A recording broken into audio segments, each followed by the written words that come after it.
மக்கள் வணக்கம். ஜூன் 9 ஞாயிறு மாலை 6 மணிக்கு 3வது முறையாக பிரதமராக பதவியேற்க இருக்கிறார் நரேந்திர மோடி அவர்கள். அதற்கு முன்பு ஜூன் 7 இன்று டெல்லியில் தேசிய ஜனநாயக கூட்டணியின் எம்பிக்கள் கூட்டம் நடைபெற்றது. அதில் கூட்டணியின் தலைவராக மோடி அவர்களை ஒருமனதாக தேர்ந்தெடுத்தார்கள்.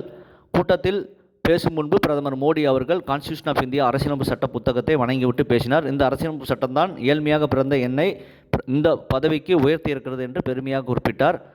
ஆனால் இந்திய கூட்டணி தலைவர்கள் ராகுல் காந்தி, காங்கிரஸ், திமுக போன்றவர்கள் மோடி அவர்கள் அரசியல் சட்டத்தை மதிக்கவில்லை என்று பிரச்சாரம் செய்தார்கள். அது மக்களிடம் எடுபடவில்லை.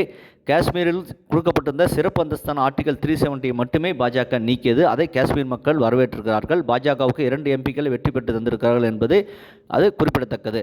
ஆகவே மோடி அவர்கள் மீண்டும் 5 ஆண்டு காலம் தேசிய ஜனநாயக கூட்டணி எந்த வகையான ஊழலும் இல்லாமல் நடத்தி முடிக்கும் என்பது மட்டும் நிச்சயம். இதை பற்றி உங்களுடைய கருத்தை கமெண்ட் பாக்ஸில் பதிவிடுங்கள். சேனலை ப்ளீஸ் சப்ஸ்கிரைப் அண்ட் ஷேர் செய்யுங்கள். நன்றி, வணக்கம், ஜெய்ஹிந்த்.